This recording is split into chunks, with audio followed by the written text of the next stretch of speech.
So there are reports coming out of Toronto that some personnel within the franchise believe they should trade Kyle Lowry, their all-star point guard, and move on to begin a semi-rebuild through acquiring more draft picks and younger players. So before I analyze, the validity of these reports or if it even makes sense for them to trade Lowry, let's go back and see how the Raptors are actually doing this season.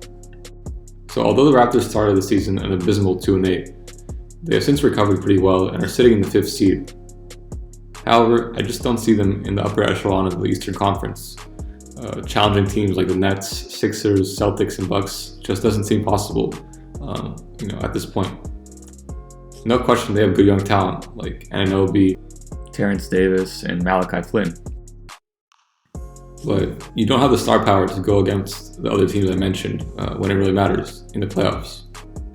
So far, Pascal Siakam hasn't shown that he's capable of being the number one option, especially in the playoffs, and Lowry just doesn't seem like enough to take him over the top. If the team is really serious about winning championships again, it should look to explore trades with Lowry while he's still, relatively in his prime and has good trade value for teams that are looking to win now.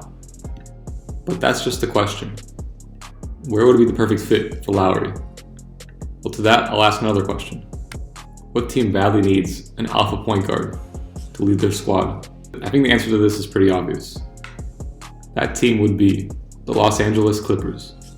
I don't think Patrick Beverley or Reggie Jackson are long-term solutions for the Clippers if they want to compete with the Lakers or eventually win their first chip.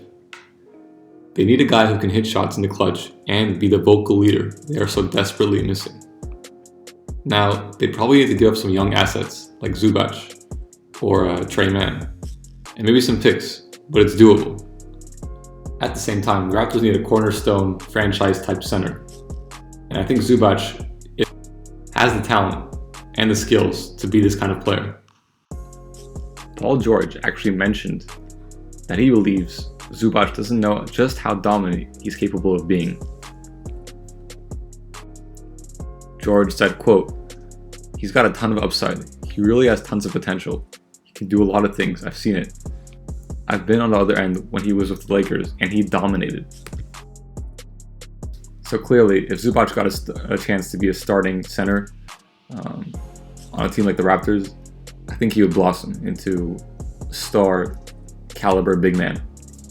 Another player I think would really benefit from this trade on the Raptors side is OG Anunoby. I think OG Anunoby has the ability and the skills to be the franchise player for the Raptors. I actually like him more long-term than Siakam. And I know he's been putting up career highs this season when Siakam's been sitting. And he's shown me that he has a skill set that most of us didn't even know he possessed.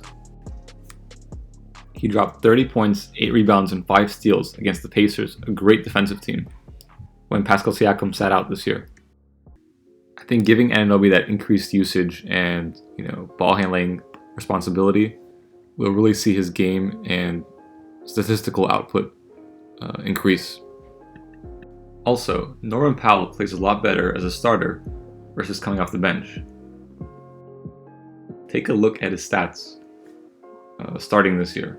When Lowry or Siakam have been out of the starting lineup, Powell is averaging 20.7 points on 59% shooting. And overall this year, he's averaging 17.8 points in his 4 starts while shooting 53% from the floor, compared to just 10.5 points on 35.4% shooting in his 11 games off the bench. So this tells me if you were to trade Lowry, you'd open up opportunities for Norman Powell to continue his success as a starter. Norman Powell himself actually even mentioned that he preferred to be a starter because the flow and rhythm of the game suit him better that way. Going back to the Clippers side of things, when the Raptors won their championship with Kyle Lowry and Kawhi playing together, their chemistry was really on point. Kyle Lowry would get Kawhi the ball in the post or whenever he needed to in isolation situations.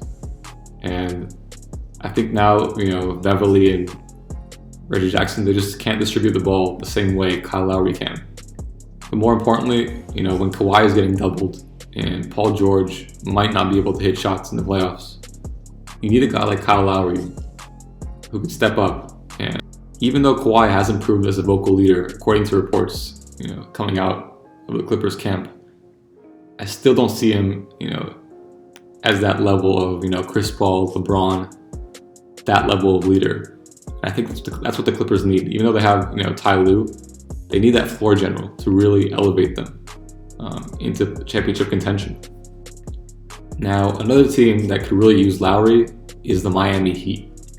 They are currently in 9th place in the Eastern Conference. Now, a lot of their, poor standing has to do with COVID really, wrecking their team in terms of who's available. And I don't want to say that their bubble run was a fluke, but I don't think they are in the, like I mentioned earlier, the upper echelon of Eastern Conference teams this year. But I do think they stand to really greatly benefit from adding a player like Lowry, both on the defensive end and just from a maturity perspective, because a lot of their young stars, Tyler Hero, Bam Adebayo, are younger players. So you add in another veteran to go along with Jimmy Butler, and you get really two great just pit bulls out on the court. Even this might make Miami a second round exit, but if you don't add Lowry, I just don't see how you can get back to a championship contention with the current talent you have. In order to win in today's NBA, you really need 3 stars, and Lowry is a borderline star. Both these teams I mentioned, the Clippers and the Heat, have 2 superstars, but they need one more piece to really just complete the trio that could challenge, the Lakers or the Nets. But let me know what you guys think. Would you rather see Lowry on the Heat or the Clippers? So thank you guys for watching the video. If you enjoyed, please leave a like and subscribe. And yeah, look out for more content coming soon. Peace.